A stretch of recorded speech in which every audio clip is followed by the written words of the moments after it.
할렐루야. 우리 시간 잠깐 함께 기도하는 시간 갖겠습니다. 살아계신 하나님, 오늘 이 거룩한 수련회를 열었습니다. 하나님, 우리의 몸과 마음을 지켜주시고 이곳에 사람의 색깔이 전혀 드러나지 않게 하시고 오직 하나님의 영만이 충만히 영광을 받으시고 청년들의 마음 안에 불같이 역사해 주사 새로워지고 거듭나고 주 앞에 더욱 사랑스러운 자들이 될 수 있도록 주의 역사하여 주시옵소서.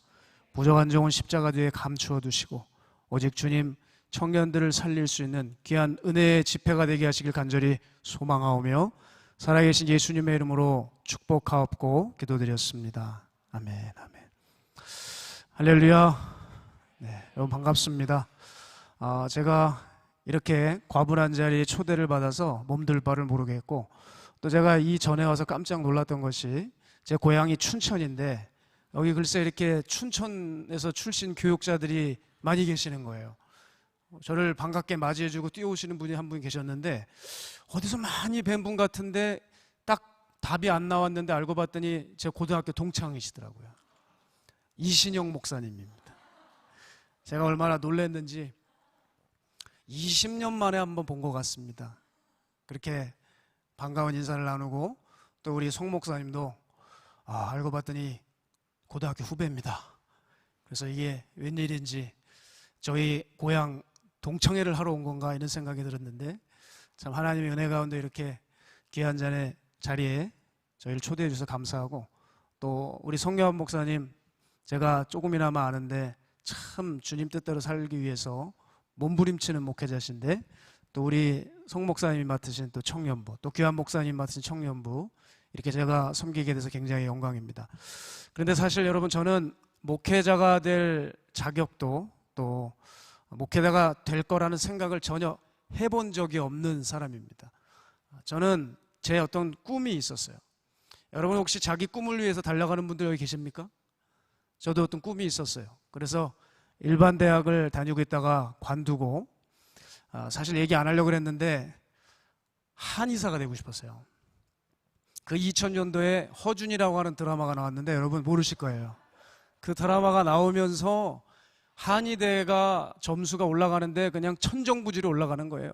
그리고 그냥 뭐 나이 든 사람이나 젊은 사람이나 한의대 가겠다는 그 열풍이 제 고향에는 많았습니다. 그래서 저도 신앙이 있고 하니까 그래, 침을 휴대하면 봉사도 많이 할 수 있을 것 같고 한의사가 참 좋겠다 생각을 해가지고 이제 공부를 하기 시작을 했습니다. 네, 근데 처음 시험 봤는데 완전 쫄딱 망해서 이제 군대를 얼른 갔다 오고 다시 이제 서울의 학원을 가서 제대로 공부를 시작을 했죠. 근데 2005년이었나요? 그 여름날 주님이 저를 찾아오셨습니다. 갑자기 공부를 하는데 눈물이 쏟아지는데요, 때 아닌 은혜를 너무 주시는 거예요. 이건 공부를 할 수가 없겠다. 내가 이거 정신병원을 가서 치료를 받아야 되나 싶을 정도의 뭔가에 사로잡혀서, 여러분 저 신비주의 아니에요. 어떤 그런 경험들이 있으신 분들 계실 거예요. 그런 어떤 뜨거운 경험을 하면서 저는 책가방을 다 싸서 고향으로 내려와 하나님 앞에 기도했는데 주님께서 저를 불러주셨어요. 그래서 저는 한 번도 이 목회자의 길을 생각해 본 적이 없었기 때문에 정말 두려움 반 설렘 반으로 저는 이렇게 신학대학을 입학을 했었습니다. 어떤 저의 부족한 신앙을 신학대학을 입학하면 강력하게 저를 끌어줄 거라고 믿었어요. 근데 신학대학을 들어갔는데 사실 조금 실망이 되더라고요. 왜냐하면 믿음을 도와주는 것이 아니라 믿음을 거꾸로 틀리는 것 같았어요. 거기도 사람이 사는 세상이라서 그런지 세상적인 삶이 있더라고요. 신앙의 색깔도 천차만별이에요. 그리고 안타까운 얘기지만 불경한 신앙을 가지고 있는 사람들도 있었어요. 아니 땐 굴뚝에 연기가 나겠습니까? 그렇게 믿음 좋은 친구들이 모였는데 왜 불경한 신앙을 가졌을까요? 이상한 교수들이 포진되어 있었습니다. 물론 그 대학 교수님들이 다 그런 건 아니지만 몇몇 아주 불경한 신앙을 가르치는 그런 교수님들이 있었어요. 신앙을 흔들고요, 의심이면 의심이지 무언 거기다 거룩한 의심이라고 그러는지 모르겠어요. 그 거룩한 의심이라고 하면서 의심을 집어넣는데 학생들이 성경에 대한 믿음을 잃어가기 시작하고 성경을 그냥 객관화시킨 책으로 해체시키고 있었습니다. 그러면서 성경을 보면서 이제 마음이 불타는 목회자 후보생들이 아니라 마음에 의심이 가득스러운, 뭔가 자기가 진리를 발견한 것 같이 사람들을 우습게 여기면서 사역을 나가도 성도들을 우습게 알면서 자기가 마치 성경의 전문가인 양 교만에 차서 성경을 객관화시키고 있어요. 그리고 고민에 빠지고요. 그리고 고민에 빠지는 모습을 보면 흐뭇해하는 이상한 교수들이 있었어요. 여러분, 그들의 영향 때문에 뜨거웠던 신앙을 가진 친구들이 그만 신학대학을 떠나는 일들이 일어났었습니다. 제가 얼마나 충격이었는지 몰라요. 힘들게 결단하면서 그 길을 왔는데 이건 전혀 제가 예상했던 그런 학교 분위기가 아니었습니다. 제가 그때 한 가지 깨달았던 것이 뭐냐면, 사람에게 뚜렷한 기준이 없으면 이게 안 되는구나. 어설프면 저렇게 흔들리는구나. 그걸 제가 제 삶 속에서 깊이 깨닫는 시간을 갖게 되었습니다. 여러분, 여러분에게는 뚜렷하고 선명한 기준을 가지고 계십니까? 제가 지금 사역하고 있는 제 교회를 6년 전에 개척을 했어요. 개척을 해서 청년 6명을 데리고 시작을 했습니다. 그리고 전도를 하는데 하나님이 청년들을 보내주세요. 바로 그 전에 제가 수련목으로 있던 곳에서 청년 사역을 하다가 바로 나와서 청년들의 마음을 알지만, 청년들을 만날 때마다 제가 느꼈던 건 뭐냐면, 생각보다 청년들이 세상 앞에 너무 맥을 못 추는 모습을 보았어요. 하나님이 우리에게 주신 복음은 위대합니다. 아멘. 우리의 믿음 또한 대단합니다. 맞습니까? 그런데 청년들이 세상의 유혹에 너무 쉽게 넘어가고 한 번 빠지면 헤어나오질 못하는 거예요. 그러니까 제가 교육자 입장에서 이건 아닌데 하는 생각이 들었어요. 그래서 제가 한 일이 뭐냐면, 매주 주일 예배를 마치고 나면 청년들을 데리고 인천에 가장 청년들이 많이 있는 번화가로 데리고 갔습니다.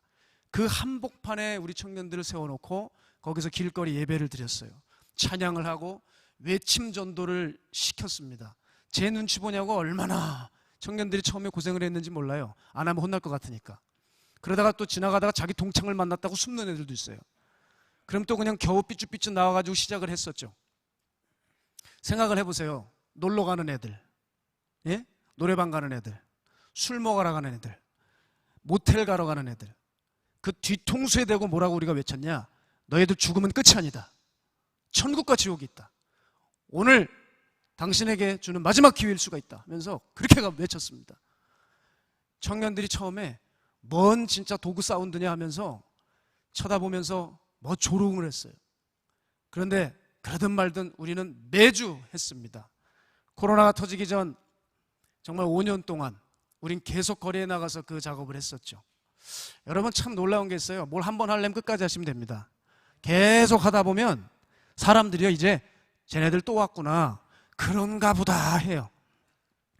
우리 앞에서 꼭 모여가지고 버스킹이라는 걸 했어요. 버스킹. 그런데 그 뒤통수에 대고 우리는 주의 보혈 능력이 또다, 주의 피 믿으오 그랬거든요. 그랬더니 걔들이 믿음이 생겼는지 그때부터 버스킹을 안 나와요. 그리고 우리 앞에는 술집들이 쫙 그냥 사방에 술집으로 깔려 있었습니다. 근데 여름날이 되면 창문이 오픈되어 있는 그런 가게들이 있어요.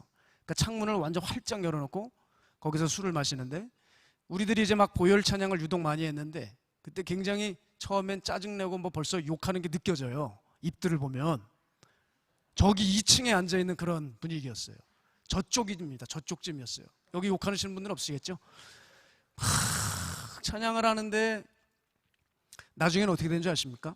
쟤네들 또 왔구나 하면서 저희가 찬양 부르잖아요. 박수를 쳐줘요. 술 먹다가.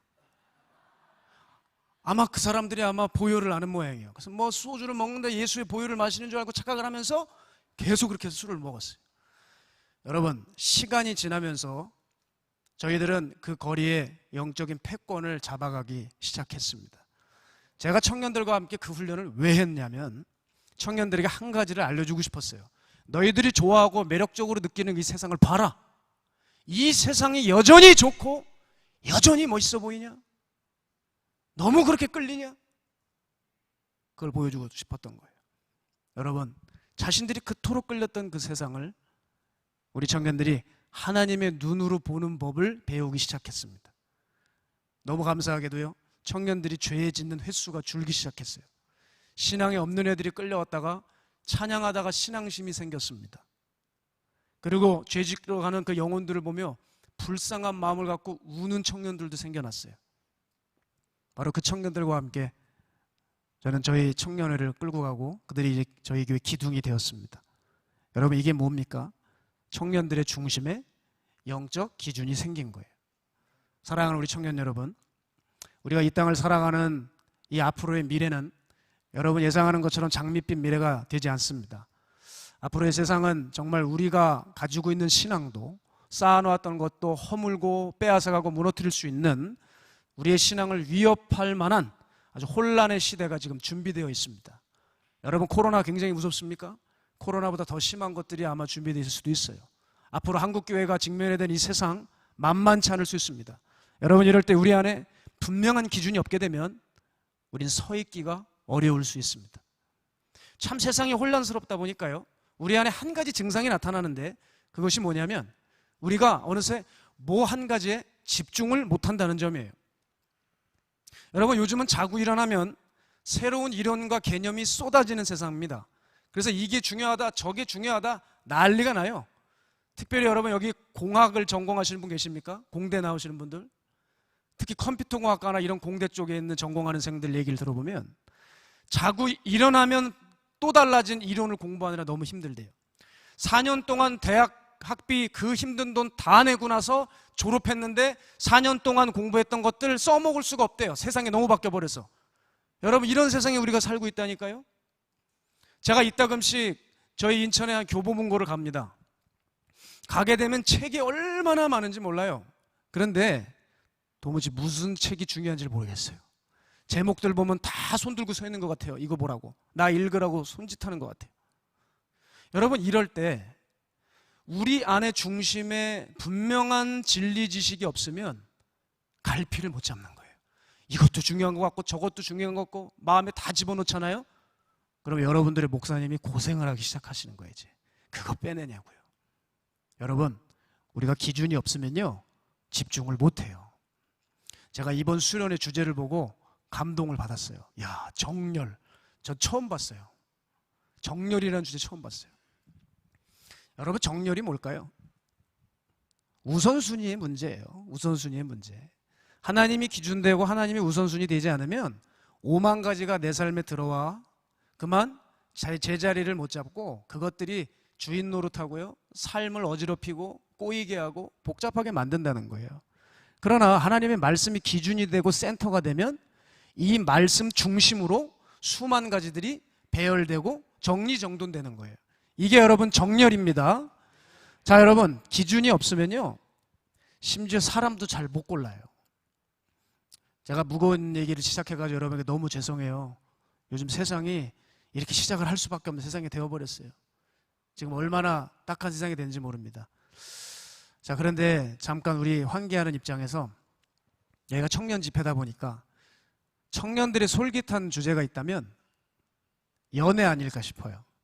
제가 왜 느꼈냐면 우리 목사님도 웃으시는데 제가 설교를 사역을 하다가 연애자만 얘기하잖아요.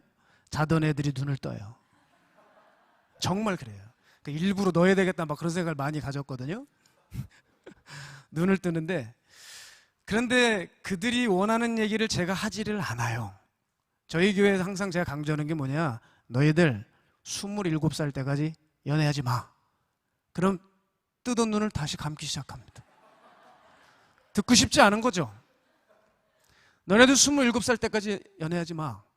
지금 20대 초반에 만난 애들, 20살에 간 만난 애들, 니네들 결혼할 것 같냐? 내가 예언 하나 해줄까? 절대 걔랑 결혼 못해. 내가 예언을 할게. 절대 못해. 확률상 불가능한 거예요. 지금 가만히 계시는 분들은 맞아, 저분 얘기가 맞아, 지금 그러고 있을 거예요. 그러니 시간 낭비들 하지 말고 자기 개발하고 우리 주님 사랑하는 주님과의 그 놀라운 돈독한 관계를 많이 갖고 27살 돼서 기도하면 믿음의 배우자들 만나면 된다. 제가 그런 얘기를 많이 하죠. 자, 여러분, 청년들이 연애를 할 때 어떤 경우가 있냐면 사람을 도무지 선택을 잘 못해요. 그러니까 목사님들도 많이 경험하실 거예요. 목사님, 이 형제 만나도 돼요? 저 자매 만나도 돼요? 자신이 기도해도 도무지 모르겠다는 거죠. 자, 그런 경험들 다 목사님들 가지고 계세요. 왜 이런 건지 아세요?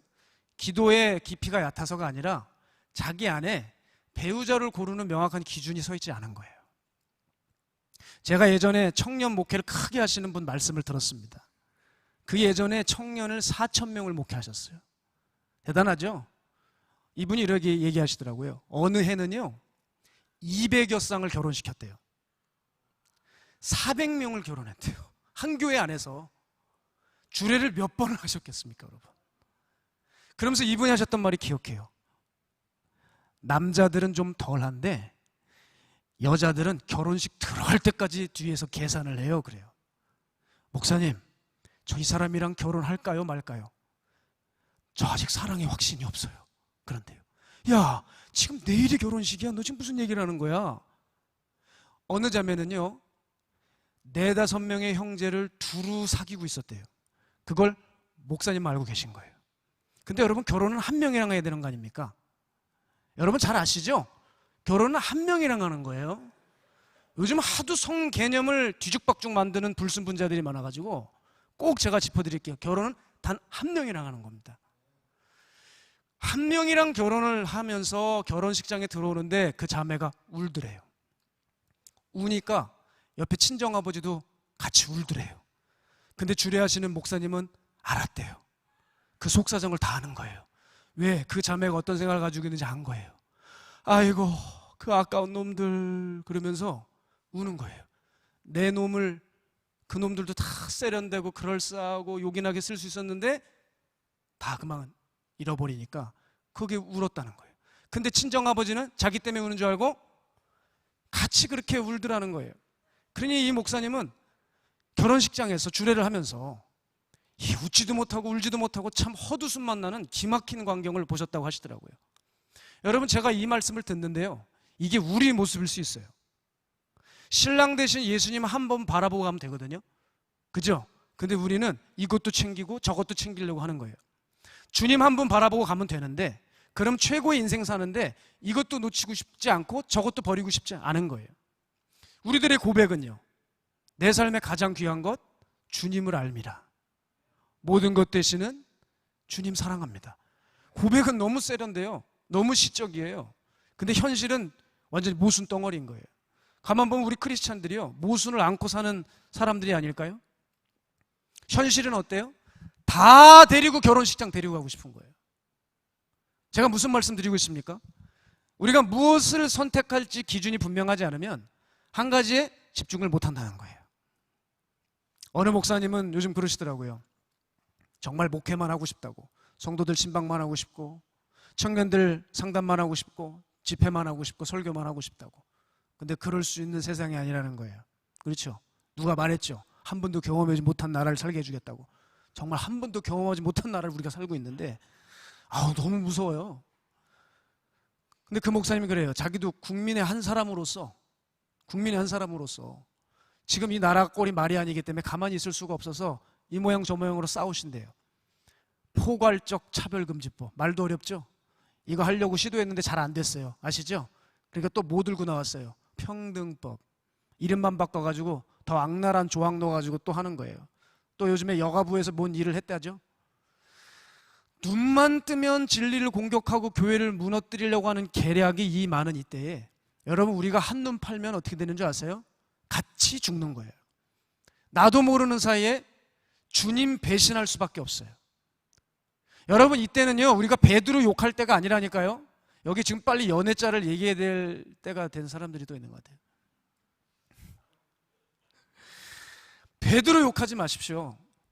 우리는 지금 베드로처럼 목숨이 왔다 갔다 하는 위기를 겪고 있지 않아요. 그렇죠? 그런데도 벌써 우리의 삶 속에서 예수님 부인 저주 맹세하고 있는 거예요.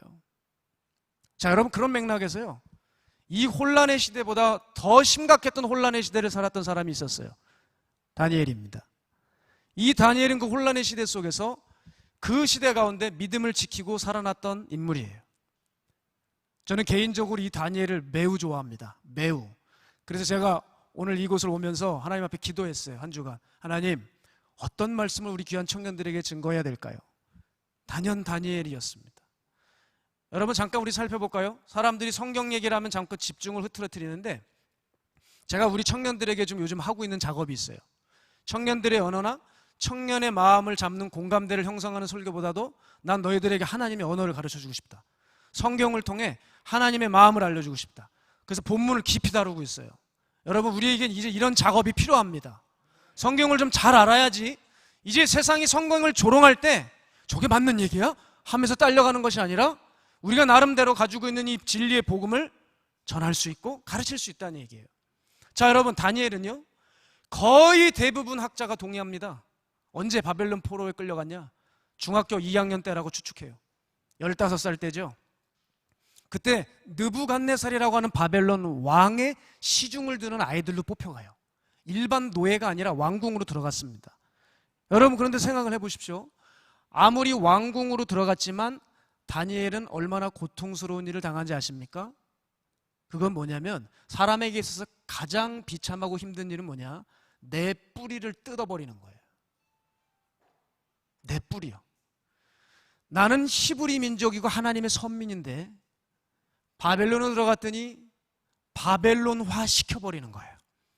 바벨론 체질로 세뇌시키는 겁니다. 첫 번째, 언어를 가르치는 거예요. 문화를 들여보내요. 학문을 가르칩니다. 심지어 점성술까지 가르쳤다 그래요. 왜냐하면 여러분 왕이 중대사를 결정할 때 지혜자들을 부르죠. 박수와 술객들을 불러서 나라의 운명을 점치고 전쟁을 나가곤 하거든요. 다니엘을 그렇게 쓰기 위해 점성술까지 가르칩니다. 여러분 어려서부터 성경 교육으로 꽉 차 있던 다니엘에게 바벨론의 교육이 지금 세뇌당하고 있어요. 이게 얼마나 고통스러웠을까요? 게다가 창씨 계명을 했습니다. 창씨 계명이 뭔지 알죠? 이름을 갈아치우는 거예요. 우리나라도 역사적인 상처를 가지고 있잖아요. 일제강점기 때 한국식 이름을 쓸 수 없었습니다. 일본이 붙여준 이름 가지고 살았습니다. 얼마나 괴로운지 아십니까? 지금 다니엘이 그 일을 당하는 거예요. 히브리 이름을 버리고 바벨론식 이름을 붙여주는 겁니다. 여러분 창씨 계명이 왜 악한 줄 아세요? 민족의 정체성을 말살시키는 거예요. 히브리 민족의 언어와 문화와 종교를 삭제하고 바벨론으로 포맷시키는 거예요. 바벨론으로. 여러분 그래서 다니엘의 세 친구 여러분 이름 혹시 뭔지 아세요? 사드락, 메삭, 아벳느고. 우리 이렇게 알고 있죠. 근데 여러분 그게 바벨론식 이름이에요. 원래 다니엘의 세 친구 이름 뭔지 아세요? 하나냐, 미사엘, 아사랴. 되게 낯설죠? 이거 외우기 쉬워요. 미사엘이 하나냐, 아싸 이렇게 하면 돼요. 그러면 금방 외울 수 있습니다. 하나냐, 미사엘, 아사랴. 여러분 우리들도 지금 그 다니엘의 세 친구를 다니엘식 이름으로 부르고 있다는 얘기예요. 그러니 그 당시 얼마나 자기 이름을 빼앗기고 그렇게 바벨론식 이름을 들었겠습니까? 고향을 떠나서 포로로 끌려온 것도 어려운데 족보까지 뜯어버리고 이름까지 훼손시켰어요. 여러분 다니엘이란 이름도 결국 벨드사살이란 이름으로 바뀌어지죠. 여러분 여기서 벨이라고 하는 뜻이 뭔지 아세요? 바벨론 최고의 신의 이름이에요. 벨드사살은 무슨 뜻이냐? 벨이여 그의 생명을 지켜주소서 이런 뜻입니다. 그럼 다니엘이라고 하는 뜻은 뭘까요? 하나님은 나의 심판자 이런 뜻이에요.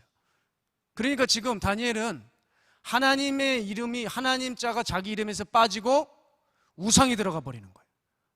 여러분 얼마나 다니엘이 얼마나 하나님을 경외하고 사랑했습니까? 지금 자기 존재가 흔들리고 있는 경험을 하는 거예요. 여러분 사탄의 전략이 이래요.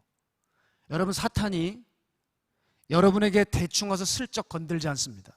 사단은 여러분에게 장난치지 않아요. 도둑이 오는 곳은 뭐예요? 지우고 멸망시키는 것밖에 없어요. 하나님과 관계된 생명의 것들을 다 지우기 위해서 사탄은 오는 것입니다. 여러분 안에 성경을 지우려고 하는 게 사탄입니다. 우리가 그래서 영화나 가요, 미디어 이런 것들을 조심해야 되는 까닭은 그런 것들을 자주 접하면 우리 심령에 새겨진 말씀과 경건들이 타격을 입어요. 제가 어제도 다른 교회 청소년 부모님에게 전화가 왔어요. 자기 아이가 초등학교 때는 신앙이 좋았고 자기를 막 신앙으로 가르쳤는데 지금은요 중학생이 되자 미디어의 웹툰에 빠져서 완전히 애가 사나워지고 거칠고 반항을 한다는 거예요. 근데 여러분 이건 당연한 거예요. 왜 당연할까요? 중학생 때가 사춘기라서 그렇습니까? 아니에요. 대적의 무기가 그런 거예요. 여러분, 대적의 무기는요, 소름 돋지 않습니다. 아주 세련되고요, 아주 매력적이에요. 여러분, 이거 들어보셨어요? 넷플릭스? 여러분, 넷플릭스 로고 보면요, 아유, 얼마나 매혹적이고 강렬한지 모르겠어요. 코카콜라 좀 비슷해서 그렇지만 저희 교회 로고도 그걸로 갈아치우고 싶더라고요. 아주 강렬해. 넷플릭스 덫에 한국교회와 많은 청소년 청년들이 한 번 휩쓸려 버렸잖아요. 대적의 무기 또 알려드릴까요? 유튜브요. 점점 세련돼지고 있지 않아요? 우리가 손가락 잘못 눌러서 클릭 한 번 하면 정신없이 흘러가요. 정신줄만 놓고 있으면요, 목회자들도 엉뚱한 거 보고 있게 돼요. 시간 낭비하고 어를 쏙 빼놓는다 이 말이에요. 이런 것들이 여러분을 어떤 식으로 공격할 것 같으세요? 여러분 안에 있는 말씀과 기도의 능력을 앗아가는 거죠. 지워버리는 거예요. 이게 사탄이 우리의 신앙을 지우기 위해서 달려오고 있다는 겁니다. 그런 의미에서 여러분은 어떻게 이 사탄의 무기들을 방어하고 있습니까? 자, 다니엘은요, 이름이 바뀌었어요. 왕궁으로 들어가니까 많은 것들을 누리는 처지가 되었어요. 여러분, 확실히 바벨론 왕궁은 달랐습니다. 혹시 역사를 좋아하시는 분 아세요? 이 바벨론 제국이 얼마나 대단했는지? 그 악명 높고 잔인했던 아시리아와 이집트를 평정한 게 바벨론 제국입니다. 그 아시리아와 이집트가 그 군대가 연합을 해서 바벨론을 치러 왔는데, 그때 느부갓네살 왕, 이 바벨론 왕이 그들을 박살내요. 그 전투가 그 유명한 갈그미스 전투입니다. 이 전투로 인해서 메소포타미아의 패권을 느부갓네살이 쥐게 되죠. 이 느부갓네살 왕은 젊은 나이에 천하를 호령하는 왕이 되었어요. 그러니 여러분, 바벨론의 느부갓네살 앞에 명함 내밀 수 있는 사람은 단 한 명도 없는 거예요, 천하에. 그러니 얼마나 기가 막힌 왕궁을 지었겠습니까? 이걸 사람이 지었나 싶을 정도로 입이 딱 벌어지는 거예요.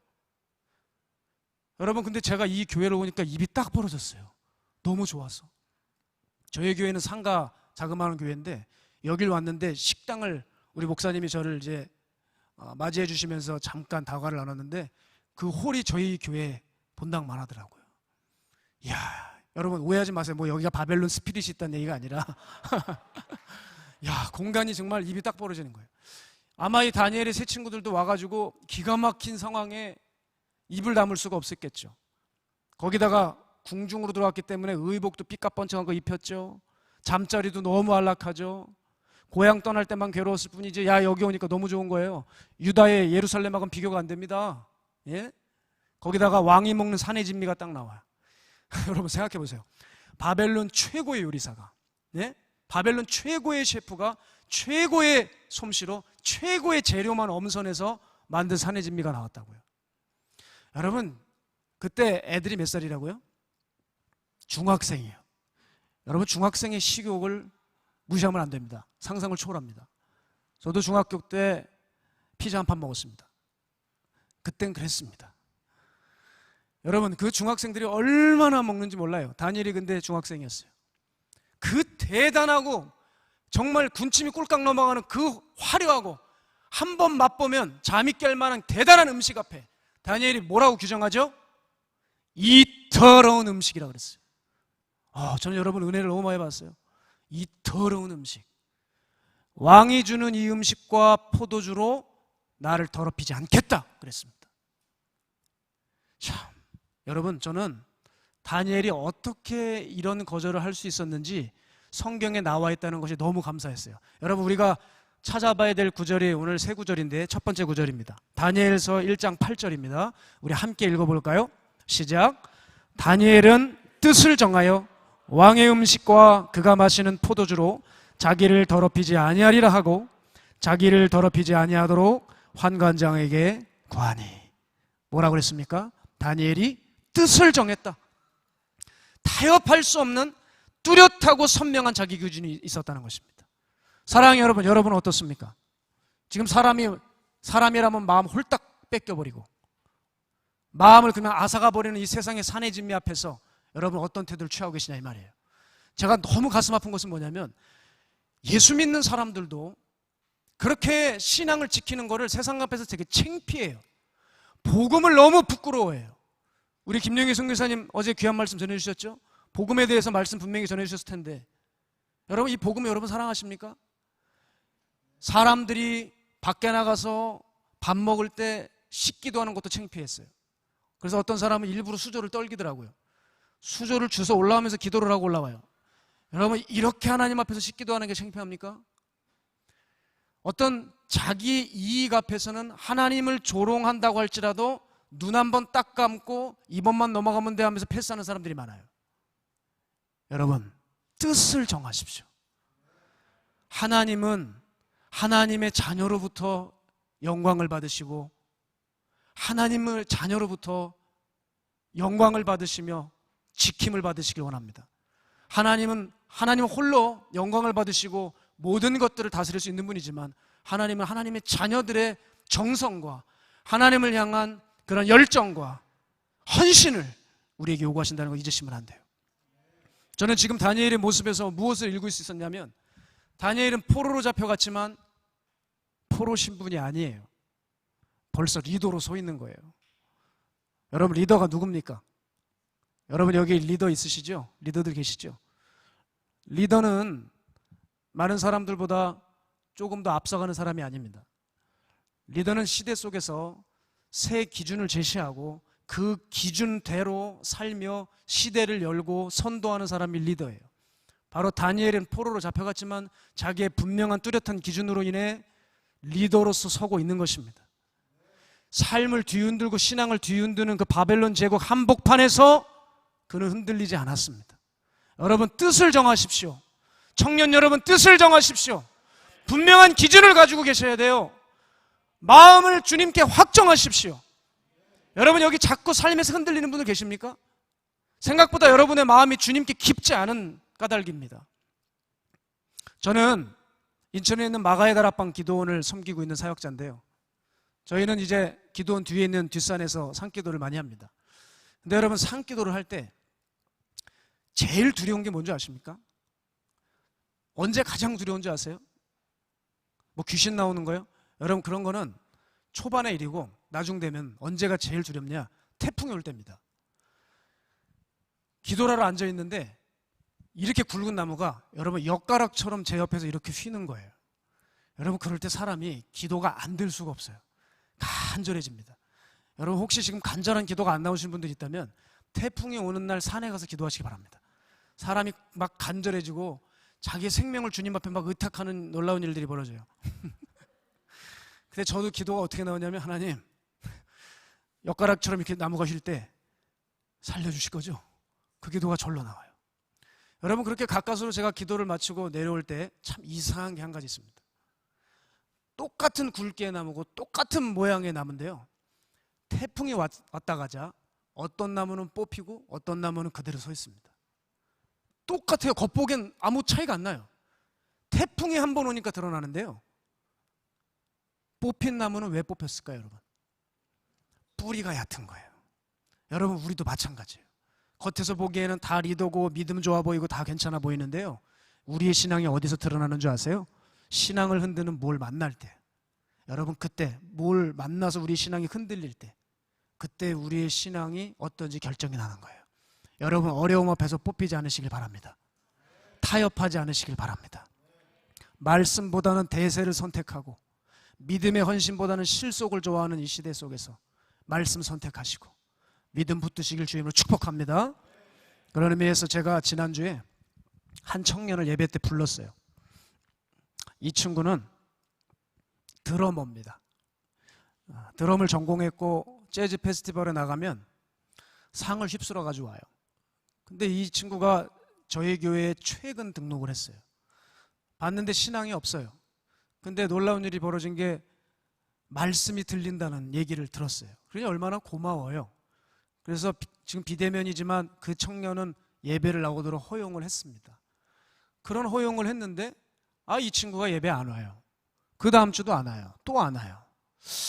아니 왜 안 올까 해가지고 그 형한테 물어봤더니 뭐라 그러냐면 부천에 연습실에 가서 연습하러 갔대요.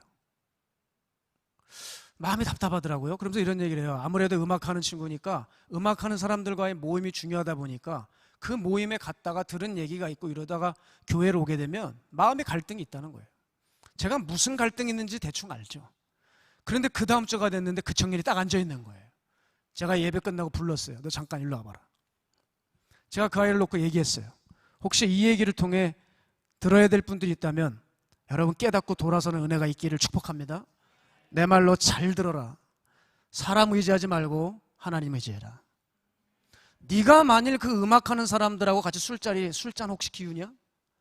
술잔 기우면서 어디 자리 있는지 그 자리를 구하고 그 인맥으로 인해서 네 길을 열어야 되는데 그 사람이 끊어지게 되면 네 길이 열리지 않을까 봐 혹시 두려워서 너 거기 가냐? 너 하나 분명히 기억해야 될 거 있는데 예배는 우리에게 생명이야. 예배는 생명이야. 어떤 일이 있어도 타협할 수 없어. 너 사람 의지하지 말고 하나님 의지해. 사람 방법, 세상 방법 택하지 말고 하나님 딱 붙들고 가봐. 왕따를 당하더라도 그 사람하고 다 끊어질지라도 너 하나님 선택해봐. 그럼 하나님이 너 쓰시지 않겠냐? 하나님이 너를 기억했다가 하나님께서 그걸 귀히 여기셔서 이끌어 주시지 않겠냐?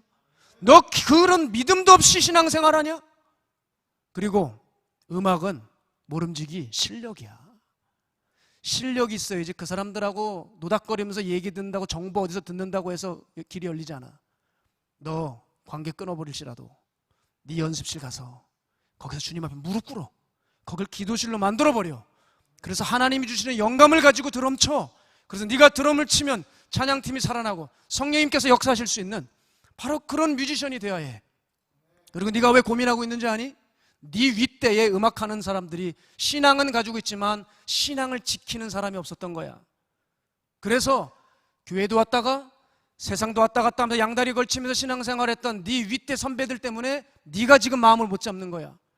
그런 사람 나타나 주길 기다리지 말고 네가 그 모델이 되어보지 않겠니? 정말 한번 그 길을 걸어가 보는 거야.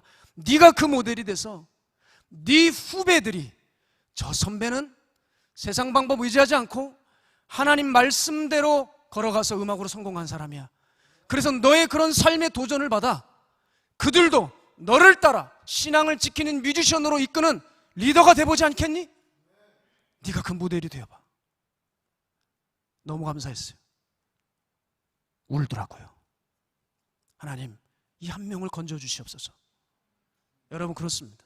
내게 어떤 이익이 있고 산의 진미가 앞에 있어도 그걸 거절할 수 있는 하나님 자녀의 자존심이 여러분에게 있어야 될 줄 믿어요. 다니엘이 지금 산의 진미를 딱 거부하자 환관장이 너무 놀라는 거야. 너무 당황스러운 거야. 이런 적이 없거든요. 야야야야, 나 좀 살려줘라. 니네들이 밥 안 먹어가지고 초췌해지면 나 왕한테 죽임당할지도 몰라. 나 좀 도와줘라. 제발 먹어다오. 여러분 이럴 때 이 다니엘이 뭐라고 얘기합니까? 분명히 단호하게 얘기하죠. 걱정하지 마세요. 열흘간 물과 풀을 주어서 우리를 먹게 하십시오. 그래서 비교를 해보세요. 왕의 음식을 먹은 아이들과 우리하고 비교를 해보십시오. 이 확신, 이 담대함, 이 앞에 한간장에 압도를 당하는 거예요. 사랑하는 여러분, 바로 우리 이 믿음이 있어야 되지 않겠어요? 세상이 너무 많이 달라졌어요. 제가 청년의 때를 살았는데 지금 여러분 청년의 때를 걷고 있는데 여러분 앞에 정말 뭐라고 말씀을 드려야 될지 모를 정도로 세상이 너무 타락했습니다. 지금 청년들은 신앙 지키기 정말 어려운 때 같아요. 그렇지 않아요? 모두 동의하시죠? 이제는 차원이 다른 범죄가 일어납니다. 제가 있는 인천, 제가 살고 있는 이 간석동이 범죄율이 얼마나 들끓는지 몰라요. 성폭행, 구타, 도둑질, 잠만 자고 일어나면 범죄들이 일어나는데요. 이야, 이건 마귀가 한국을 이제 완전히 거의 잡았구나. 이때 여러분 기가 막힌 최첨단 범죄를 보면서 뉴스 보시면서 야, 세상이 이렇게 돌아가고 있구나. 여러분 이렇게 생각하고 끝날 게 아니에요.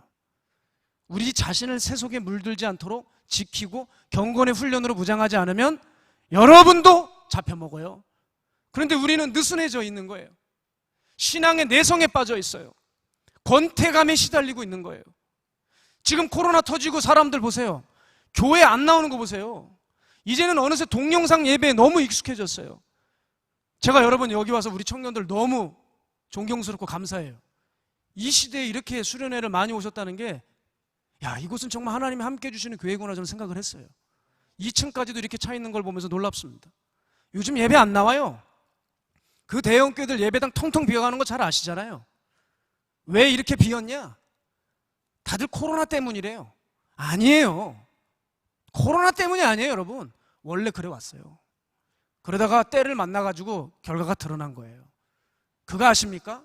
우리는 어느새 언제부터인지 모르겠는데 영적 무장해제를 당해왔다고요. 사실 이것이 환난도 핍박도 아니지 않습니까? 앞으로 더 심한 것이 오면 어쩌려고 이러는지 모르겠어요. 여러분, 우리는 준비하고 깨어나셔야 됩니다. 깨어나야 돼요. 그런 의미에서 저는 요즘에 정말 믿음의 도전을 받고 있는 한 친구가 있어요. 어느 날 한 재작년 겨울이었나요? 제 멘토이신 박보영 목사님께서 저를 부르셨어요. 저를 불러서 야, 이 친구를 데리고 가서 네가 신앙의 길잡이가 한번 되어줘. 그 형제가 누구냐? 수원의 유명한 조직의 조직폭력배입니다. 박보영 목사님이 안성에서 깡패들과 사실 때 함께 있었던 그 친구였어요. 자기의 꿈은 조직폭력배 두목이 되는 거였습니다. 결국 그 친구는 그 자리에 조직폭력배에서 이름을 날리는 친구가 되었어요. 그런데 그 형제가 조직 생활을 하다가 자기 생활이 무의미하다는 것이 깨달아진 거예요.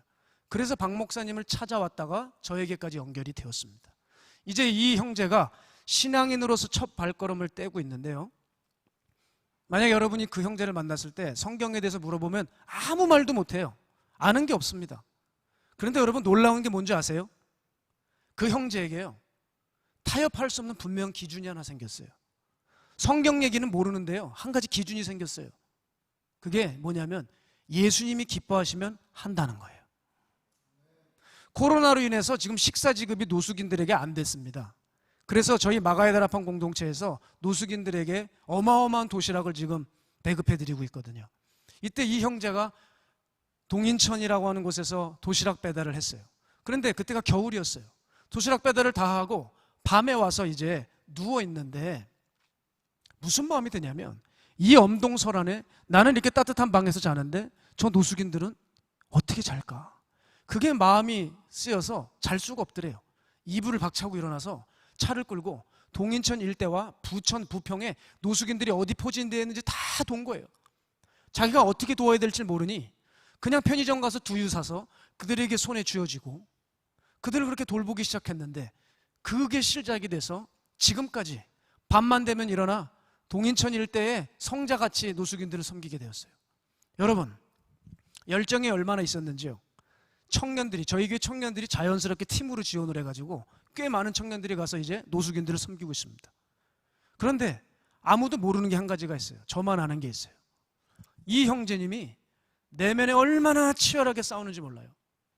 세상 중심에서, 죄악 중심에서 살았기 때문에 그만큼 그 세상을 알기 때문에 그만큼 유혹이 너무 심한 거예요. 지금이라도 밤에 나가면 사람들이 굽신대고 대접을 해줍니다. 술집 딱 들어가면 마담부터 해가지고 아주 그냥 초호화 그냥 술상을 딱 차려놓으면 무료로 홀짝거리면서 이제 그 술집들 관리해주면서 그 지역 유지로 살아가는 거예요. 깡패들이 그렇지 않습니까? 근데 이제 그 밤에 노숙인들에게 가서 굽신굽신대고 섬기고 노숙인들에게 무시를 당하고 찬밥 신세를 당하니 이 형제의 마음이 어떻겠어요? 그 형제가 저한테 이러더라고요. 목사님, 가끔 그런데 섬기는데 내가 지금 여기서 뭐 하고 있는 거지? 이런 생각이 나요. 맞아요. 자기가 뭐 하고 있는지 모르겠대요. 그리고 얼마나 자기와 싸우는 줄 아세요? 우울감이 얼마나 심하게 왔는지요. 잠을 못 자요. 그 신경정신과 가서 수면제 먹고 잠을 자면서 자기 마음을 지키고 주님 뜻대로 살아보려고 몸부림을 치고 있어요, 여러분. 제가 그 모습을 보면서 깨달았어요. 아, 저 형제도 뜻을 정했구나. 뜻을 정했구나. 정하지 않고는 저렇게 못 사는 거예요. 여러분, 너무 놀랍지 않아요? 이 형제는 세상 깡패라고요. 그런데 그 삶이 예수님이 기뻐하실 것 같으니까 나가요. 그런데 먼저 믿은 우리는 어떻죠? 처음 된 자가 나중되고 나중된 자가 먼저 된다 하신 말씀 그대로 이루어지고 있는 것 같아요. 먼저 믿은 우리 어떻죠? 여러분 정말 죄와 싸우십니까? 좁은 길 걸어가시나요? 십자가 사랑하십니까? 아니요. 자기를 너무 사랑해요. 너무 이기적이에요. 너무 일방적이에요. 교회 안에서 살려주려고 믿음의 그런 훈계를 하면 상처받았다 그러는 거예요. 왜 이렇게 그리스도인들이 상처받았다는 얘기를 많이 하죠? 상처하는 사람일수록 자기를 너무 사랑하는 거예요. 아시겠죠? 내게 유익이 된다고 한다면 하나님 필요 없는 거예요. 죄를 물어버리고 사탄이 주는 먹이 덥석덥석 묻는 것이죠. 죄의 삭은 사망이다. 우리는 이론적으로 너무 잘 알아요. 우리의 문제는 너무 잘 알아요. 근데 현실만 오면 세상 사람들이 깜짝 놀랄 정도로 전혀 다른 삶을 사는 거예요. 여러분, 그래서 우리는 뭘 해야 되냐? 우리 삶의 뚜렷한 원칙들과 기준들을 가지고 있지 않으면 안 된다는 거예요. 여러분, 뚜렷한 원칙을 가지고 있는 것이 얼마나 대단한 힘을 가지고 있는지 아십니까? 다니엘이 그렇게 마음을 정하자 바벨론을 통과해서 페르시아 제국이 왔을 때에도 정계에 발탁이 돼서 총리가 됩니다. 처음에 바벨론 포로로 왔을 때 15살, 지금 80의 노인이 됐어요. 페르시아 때 80이거든요. 여러분, 이 나이 되었으면 이제 신앙의 도전도 그만 와야 되는 거 아니에요? 할 만큼 했는데, 근데 또 신앙의 도전이 오는 거예요. 그런데 그거보다 더 놀라운 게 뭔지 아세요? 사람이 나이를 먹게 되면 받았던 은혜와 열정도 식기 마련이거든요. 근데 다니엘은요, 신앙이 전혀 녹슬지 않았다는 거예요. 질투하는 관료들에 의해 기막힌 법이 상정되어 통과됐습니다. 그 법안 여러분 잘 아시잖아요. 다니엘을 저격한 법안이에요. 그 법안이 뭐예요? 왕 이외의 다른 신에게 30일 동안 섬기고 기도하는 거 금지입니다. 300일도 아니고요. 며칠이요? 30일이에요. 왕이 평소에 다니엘을 총애했습니다. 그런데 자기 부하들이 다니엘을 죽이려고 하는 음모인지를 모르고 도장을 딱 찍어줬어요. 이 도장은 메대와 바사의 엄격한 규례에 의한 것이기 때문에 한번 도장 찍으면 법을 바꿀 수가 없는 거예요. 여러분, 근데 이때 그 법이 통과됐을 때 우리 다니엘이 어떤 모습을 보여주죠? 늘 해왔던 대로 다락방에 올라가 예루살렘을 향해 기도하는 거예요. 근데 여러분, 게다가 어떻게 기도했다 그래요? 창문을 열어 제쳤어요. 이게 뭐죠? 볼 테면 보라는 거예요. 나의 기도를 너희들 막지 못한다는 거예요. 차라리 내가 죽음을 선택하겠다. 죽음을 선택하겠다. 여러분, 지금 문자 받으셔서 아시겠지만 지금 아프간의 탈레반이 우리 그리스도인들 선교사님들 붙잡고 있다고 해요. 200여 명을. 정말 이 사람들의 목숨이 좀 위태하다고 하는데, 여러분, 저는 어제 기도가 터졌어요. 하나님, 이 일들이 무사히 지나가기를 원합니다. 그런데 바라기는 하나님, 그리 아니하실지라도 다니엘의 영을 부어주십시오. 그 신앙으로 자신들의 신앙을 지킬 수 있게 하여 주시옵소서. 여러분, 이게 다른 사람 이야기 아니라 우리 민족이 이 고통을 당하고 있다고요. 우리 예수쟁이들이 그러고 있다고요. 여러분, 이 문제 앞에서 여러분 지금 이 메시지는 잘 들어야 되는 메시지일 거라고 저는 생각해요. 뜻을 정해야 돼요. 뜻을 정하는 사람들만이 이 길을 걸어갈 수 있어요. 여러분, 자, 다니엘이 어떻게 했다고요? 창문을 열며 기도했어요. 자, 근데 다니엘이 몰랐을까요? 알았어요. 우리가 꼭 잊지 말아야 할 그 구절 두 번째, 바로 10절입니다. 우리 함께 읽을까요? 시작. 다니엘이 이 조서에 왕의 도장이 찍힌 것을 알고도 자기 집에 돌아가서는 윗방에 올라가 예루살렘으로 향한 창문을 열고 전에 하던 대로 하루 3번씩 무릎을 꿇고 기도하며 그의 하나님께 감사하였더라. 여러분, 여기서 제가 주목하고 싶은 것은 뭐냐? 도장이 찍힌 것을 알고도입니다. 두 번째 붙잡아야 될 여러분 말씀 뭐예요? 도장이 찍힌 것을 알고도. 이 말은 뭐예요? 내가 사형에 처해질 것을 알고도, 죽음에 처할 것을 알고도 그래도 그는 기도했고 감사했다. 다니엘이 지혜가 있었잖아요. 왕하고 가까웠잖아요. 가서 사정할 수 있죠. 나 좀 도와달라고. 또 자기가 생각할 수 있죠. 한 달만 기도를 쉬자. 한 달만 쉬고 다시 기도하면 되지 않겠나. 그런데 그리하지 않았어요. 왜요? 뜻을 정했으니까요. 내가 항상 섬겨온 하나님, 내가 멈출 수 없다는 거예요. 여러분, 우리가 이 신앙 갖고 싶지 않습니까? 그렇기 때문에 주의하셔야 될 게 뭐냐? 제가 제안하고 싶은 게 있어요. 여러분의 믿음의 기준을 낮추지 마시라는 거예요. 믿음의 기준을 낮추지 마세요.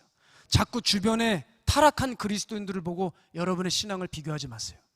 음란하고 거짓되고 여전히 세상을 좋아하는 그들과 자기의 신앙을 비교해서 쟤네들 저렇게 사는데 내가 뭐 이렇게 유난 떨 필요가 있어? 다들 그러는데 이러지 말라는 거예요. 여러분의 비교 대상은 성경에 있는 주의 사람들입니다. 제자들입니다.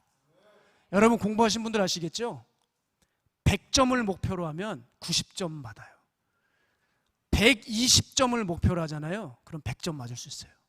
믿음의 기준을 절대 낮추시면 안 돼요. 그런 의미에서 여러분 믿음의 사람들을 가까이 하세요. 우리 성유한 목사님 정말 거룩해지고 구별되기 위해 몸부림치시는 목사님 중에 한 분이에요. 자꾸 가서 귀찮게 하세요. 자꾸 기도 받으세요. 저희 교회도요, 자꾸 세상으로 나가는 애들에 대한 방침이 뭔지 아세요? 교회에서 사는 거예요. 게임 중독된 친구가 하나 있었습니다. 제 처방은요, 너 집에 가지 마. 왜냐면 집에 가다가 예배 드리고 집에 가다가 또 PC방 들어서 게임하니까. 너 교회에서 살아. 내가 먹을 거 다 대줄 테니까 교회에서 살아. 여러분, 그래서 놀라운 일이 일어났어요. 게임 중독 다 끊고요, 주의 종으로 헌신해서 지금 저희 교회에서 찬양인도 하고 있어요. 우리 성 목사님, 또 우리 귀한 목사님들 앞에 자꾸 귀찮게 하세요. 기도해달라고. 교회에서 살아버리세요. 그냥 여기서 기도하면서. 그럼 목회자들이 목양실 왔다 갔다 하시면서 보이면 한 수라도 한번 더 해줄 거 아니에요? 별로 그렇게 하고 싶지 않으신 모양이군요. 여러분, 편한 거 좋아하시면 안 돼요. 특별히 마음 편한 사람들 있죠? 내 마음 편한 사람들 있잖아요. 그 사람들 가까이 하지 마세요. 여러분 마음이 왜 편한 것 같으세요? 똑같아서 그래요. 여러분하고 똑같으니까 편한 거예요. 끼리끼리가 괜히 나온 말이 아니라니까요. 그렇기 때문에 정말 믿음의 사람들을 찾아가십시오. 근데 여러분, 믿음의 사람을 만나면 되게 불편해요. 지금 제 설교가 되게 불편한 분들 많으실 거예요. 저희 교회에서는 더 세게 하드코어를 해달라고 요청이 많이 들어오지만, 그렇지 않은 교회일수록 표정이 싸하고 벌써 입신 들어가신 분들 계시고 반응이 이렇게 나타나요. 그런데 여러분, 믿음의 사람을 만날 때 좀 불편할 제가 믿음의 사람이라는 얘기는 아니에요. 또 오해하지 마시고. 믿음의 사람을 만나면 불편할 수 있습니다. 그런데 계속 함께 하다 보면 괜찮아져요. 진리로 인한 작은 불편함을 감수하지 못하면요, 도장이 찍힌 것을 안다면 우리 절대 예배할 수 없어요. 절대 기도 못해요. 여러분, 결국 다니엘은 절대적 믿음으로 사자굴에서 살았습니다. 저는 여기서 주목하고 싶은 것이 이것입니다. 바로 왕의 태도입니다. 사실 다니엘을 두고 모든 정부의 왕들이 다니엘을 너무 좋아했어요. 특히 오늘 본문 6장의 페르시아의 이 왕도 다니엘을 평소 총애했습니다. 비록 부하들의 음모에 넘어가서 법을 통과시킨 탓에 왕 자신도 손을 쓸 수 없는 지경에 이르렀지만, 다니엘이 사자굴에 던져지고 나서 그 후에 그 밤에 성경 보니 잠 한숨 못 잤대요. 새벽녘에 그 왕이, 여러분 이 왕이 어떤 왕인 줄 아시죠? 바벨론을 누른 세계 최고 권력자라고요. 이 세계 최고 권력자가 밤을 꼴딱 새서 다니엘을 만나고 싶어 뛰어오는 모습을 상상해 보십시오. 여러분, 그리고 그 다니엘을 향해 소리치는 거예요. 이게 여러분 다니엘 6장 20절입니다. 여러분 함께 읽겠습니다. 시작. 다니엘이 든 굴에 가까이 이르러서 슬피 소리질러 다니엘에게 묻되, 살아계시는 하나님의 종 다니엘아, 네가 항상 섬기는 네 하나님이 사자들에게서 능히 너를 구원하였느냐? 아멘. 살아계신 하나님이 너를 사자들에게서 건졌느냐? 여러분, 우리의 귀를 지금 의심하고 싶지 않습니까? 페르시아의 그 많은 신들을 제쳐두고 이 당대 세계 최고 권력자가 뭐라고 얘기해요? 살아계시는 하나님, 그리고 그 살아계신 하나님의 종 다니엘아, 네가 항상 섬기는 하나님이 그 사자들에게서 너를 건져내셨느냐? 슬피 울면서 자신이 사랑하는 다니엘에 대해서 이렇게 애걸복걸하는 거예요. 여러분, 저는 너무 도전을 받았어요. 얼마나 평소에 다니엘이 신실했으면, 얼마나 진실했으면, 얼마나 믿음직스러웠으면, 얼마나 거룩하고 영적이었으면 이 한 사람의 믿음이 왕의 마음을 흔들고 제국을 흔들어 버리는 거예요. 여러분, 우리 무엇을 배울 수 있어요? 진정한 믿음 앞에 그 어떤 세상도 까불지 못한다는 거예요. 정말 누구 하나 진짜 믿음을 가지고 있다면 세상에 감당할 수 없습니다. 그 믿음은 강력한 영향력을 행사한다는 거예요. 사랑하는 여러분, 제가 도전합니다. 우리 교회가, 우리 청년들이 다시 살아날 수 있는 길은 바로 이것입니다. 정렬이 되려면 하나님 최우선순위를 두시고, 그것은 내가 하나님을 절대적으로 믿는다는 것입니다. 그 믿음을 가지고 여러분 한 명 한 명이 각자 서 있는 자리에서 굳게 서 있어 주실 때 세상은 힘을 잃게 될 것입니다. 세상은 여러분 힘 앞에 굴복하게 될 것입니다. 그들도 우리의 믿음의 열정 앞에 주 앞에 나오게 될 것입니다. 이것이 바로 기독교 역사가 보여준 실제적 사건인 것입니다. 여러분, 따라서 다니엘은 이렇게 왕에게 말합니다. 제가 원하옵나니 제가 원하건대 왕이시여 만수무강하옵소서. 얼마나 왕이 눈물을 흘리면서 감동이 됐을까요? 어서 다니엘을 끌어올리라. 부하들이 다니엘을 끌어올렸습니다. 그리고 부둥켜 안고 얼마나 울었겠어요. 그러면서 그 사랑하는 다니엘의 몸을 살펴봤을 겁니다. 그런데 그의 몸이 조금도 상하지 않았더라 그랬어요. 성경은 그 이유를 23절에 뭐라고 기록하느냐? 그가 자기의 하나님을 믿음이었더라. 그가 자기의 하나님을 믿음이었더라. 여러분, 오늘 우리의 삶이 다니엘의 이런 삶으로 결론 나기를 축복합니다. 뜻을 정하여 도장이 찍힌 것을 알고도 자기의 하나님을 믿음이었더라. 다니엘의 삶은 바로 이 세 가지로 요약되고 결론 나는 것입니다. 여러분, 이제 제 이야기하고 좀 설교를 정리하고 싶은데요. 사랑하는 여러분, 저는 한동안 마가의 다락방 기도원에서 한 작은 방에서 훈련하며 살았습니다. 그 기도원은 그렇게 좋은 기도원이 아닙니다. 성령의 역사는 강력했지만 시설은 그렇게 좋지 않았죠. 숙소도 그렇게 좋은 숙소가 아니라 한 2평 되는 곳에서 꽤 오랫동안 살았습니다. 거기서 살고면서 제가 했던 사역은 마가의 다락방에 찬양 인도를 하는 사역이었어요.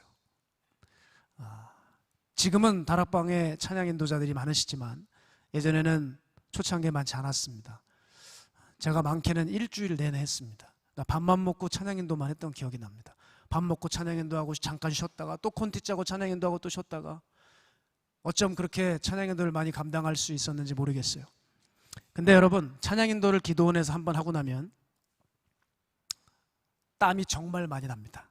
여름날에는요, 정말 땀이 이 넥타이 절반 이상까지 젖어요. 그러니 얼마나 샤워를 하고 싶었겠습니까? 근데 문제가 하나 생겼어요. 그 숙소에 보일러가 고장이 나버린 겁니다. 보일러가 고장이 났는데, 여러분 뭐 보일러 고장 났나 보다 이럴지 모르겠지만 거긴 산이잖아요. 산 물은 굉장히 찹니다, 여러분. 굉장히 차요. 봄도 버틸 수 있었고요, 여름도 버틸 수 있었는데, 가을도 뭐 버티지만 초겨울이 들어갈 무렵은 너무 힘든 거예요.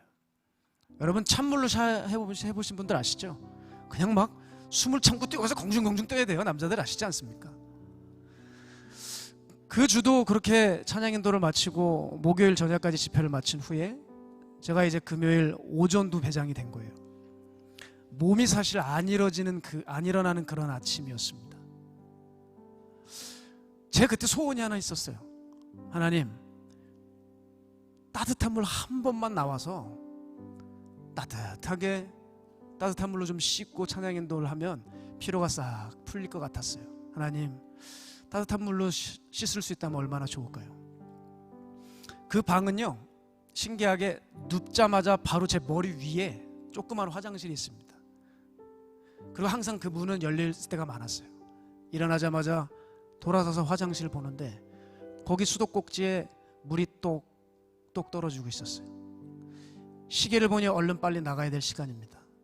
씻으려고 주섬주섬 힘들게 몸을 일으키고 이제 물을 틀었습니다. 그리고 심호흡을 하는 거예요. 또 찬물로 아침에 감으려니 얼마나 힘들겠어요. 하고서 심호흡을 하면서 확 머리를 집어넣습니다. 깜짝 놀랐어요. 뜨거운 물이 나오는 거예요. 이게 무슨 일이야? 제가 다 씻고 너무 놀라서, 왜냐면 7개월 동안 안 나오는 뜨거운 물이었기 때문에 나가서 사찰 집사님한테 물어봤습니다. 집사님, 보일러 고쳤나요? 아이고, 그거 보일러 못 고쳐. 그거 완전히 관이 들러붙었어. 이상하다. 옆방에 똑똑했어요. 집사님, 보일러 혹시 고쳤나요? 아이, 보일러 뭘 고쳐요? 지금 커피포트에 물 받아가지고 지금 뜨거운 물 데피고 있어요. 지금 이 머리 떡진 거 모르세요? 뜨거운 물이 나올 수가 없는 거예요. 근데 제 방에서는 뜨거운 물이 나오고 있었어요. 이게 뭘까? 제가 그날 너무 놀라서 제 방에서 기도를 했어요. 하나님, 이게 뭔가요? 할 때 제 평생에 잊지 못할 하나님이 저에게 말씀 하나를 주셨습니다. 네가 진정 나를 붙들면 내가 너에게 어떻게 하는지 보여줄게. 네가 진정 나를 붙든다면 내가 너에게 어떻게 하는지 보여줄게. 정말 깜짝 놀랐습니다. 얼마나 눈물이 나고, 하나님 감사해요. 우리 하나님 정말 살아계시는구나. 제가 감격 가운데 그날 단에 서서 얼마나 힘차게 주여 주여 눈물 가운데 찬양 인도를 했는지 몰라요. 여러분, 바로 이게 제 삶의 기준이고 제 삶의 원칙입니다. 하나님 한번 붙드는 거. 저는 잘난 게 아무것도 없는 사람입니다. 그냥 한 가지 가지고 맨 땅에 헤딩하면서 개척했어요. 하나님만 붙들면 돼. 왜요? 그날 저에게 알려주신 그 말씀 하나 붙들고 전 지금까지 걸어오고 있습니다. 너무나도 부족하지만 제가 하나님을 붙든다고 한다면 제 인생은 주님이 책임져 주실 거라고 하는 확신이 제 안에 있어요. 사랑하는 여러분, 이제 말씀을 정리하면서 묻고 싶습니다. 여러분, 이 땅을 살아가고 있는 기준이 무엇입니까? 여러분의 인생은 지금 어디에 심겨져 있습니까? 그게 하나님 맞습니까? 그게 말씀이 맞습니까? 기준이 흐려지면 우리는 흔들립니다. 마음이 확정되지 않으면 여러분은 시간만 지나면 세상과 하나 될 수밖에 없어요. 바라기는 여러분의 중심에 말씀을 새겨 넣으시길 바라요. 어떤 시련과 어려움 속에서도 주님을 주님답게 외칠 수 있어야 합니다. 주님 사랑하는 마음으로 복음과 함께 고난을 당할 수 있어야 합니다. 바로 이 믿음이 있어야 이 혼돈의 시대 속에서, 이 무질서한 비참한 시대 속에서 다니엘과 같이 내 믿음 지킬 수 있는 거예요. 네가 진정 나를 붙들면 내가 너에게 어떻게 하는지 보여줄게. 너무나 부족한 종에게 주신 말씀이지만 이 말씀은 저는 확실하다고 생각합니다. 사랑하는 여러분, 이 원칙을 가지고 살아가십시오. 여러분의 미래가 어두우면 어떻습니까? 지금 취직이 안 되면 어떻습니까? 결혼이 취소되면 어떻습니까? 두려워하지 마십시오. 살아계신 하나님이 여러분과 함께 하십니다. 그 하나님 믿는다면 우리의 믿음은 전혀 지장 없이 승리로 이끌고 말 것입니다. 여러분의 삶과 행사가 그리스도께 정렬되어 우리의 온 삶이 그리스도께 복종되는 거룩하고 아름다운 삶이 될 수 있도록 이 종 기도하며 우리 함께 이 찬양을 부르며 우리의 믿음의 고백을 주 앞에 올려드리기를 간절히 소망합니다. 우리 찬양하기 원해요. 믿음과 삶 찬양합시다. 믿음과 삶을 살아내는 실력이 너무나 다른 내 모습을 너무나 다른 내 모습을 볼 때에 우리 고백합시다. 이 모습도 주가 사랑하실까? 자신 없는 내 모습, 자신 없는 내 모습 그저 주님 앞에 있네. 나 같은 자도 사랑해 주시고 나 같은 아멘. 자도 주님, 사랑하여 주시고 우리 청년들 불같이 주의 사랑으로 일어나야 합니다. 한 번도 나를 떠나지 않으셨네. 아픔 속에 주를 작게 여긴 나 꾸짖지 않으시고 꾸짖지 않으시고 우리 손 잡아주시는 주님 앞에 내 손 우리 마음의 전심을 향한 찬양을 올려드립시다. 오직 주님 안에, 오직 주님 안에 두려움 없네. 고난을 통해 날 만드심을 믿네. 주님만이 내 모든 것 되시네. 주의 강한 손 날 붙드시. 오직 주님 안에, 오직 주님. 우리 전심으로요 이 주님밖에 없음을 우리 고백합시다. 내 삶을 통해 영광 받으신 주님, 주님만이 내 모든 것 되시네.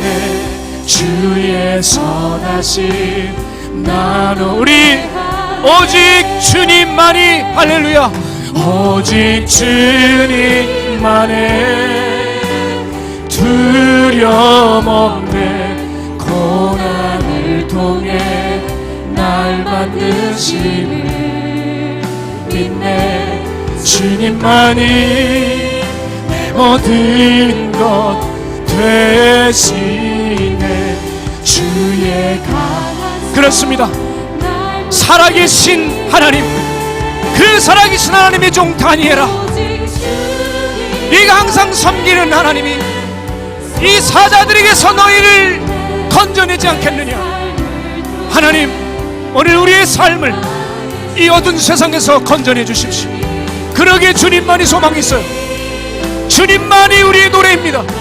주님만이 우리의 능력입니다. 주님의 선하심 나 노래하네. 오직 주님 안에, 오직 주님 안에 두려움 없네. 고난을 통해 오늘 이 시간 주님이 여러분을 만지시길 소망합니다. 오직 주님만이 날 만지십니다. 오직 주님만이 나를 살리십니다.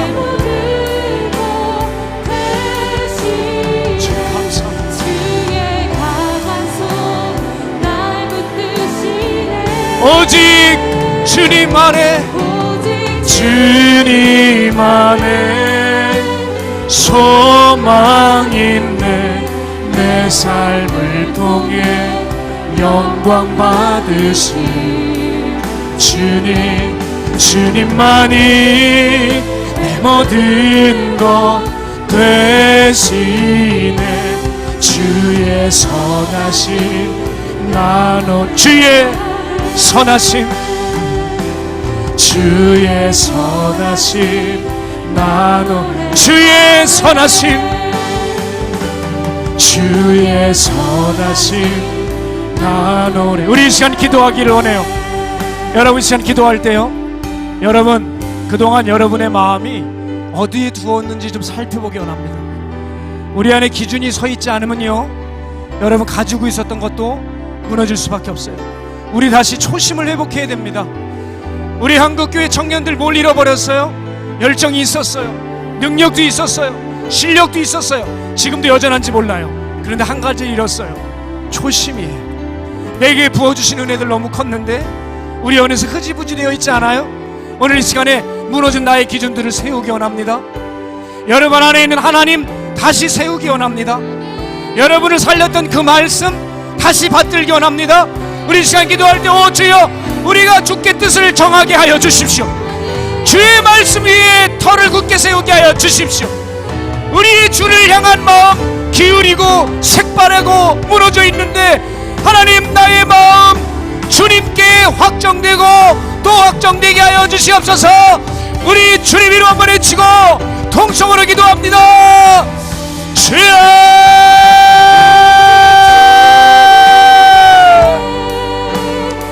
살아계신 하나님, 나의 기준이 주님 안에서 회복되기를 원합니다. 우리 말로는 얼마나 말 잘합니까? 우리 지식과 경험과 연륜 얼마나 얘기하기 좋아합니까? 그러나 내 안에 기준이 정작 무너져 있어요. 하나님 안 계십니다. 말씀이 내가 상황에 직면한 문제 앞에서 작동이 안 되는 거예요. 하나님, 오늘 내가 정렬을 하고 싶습니다.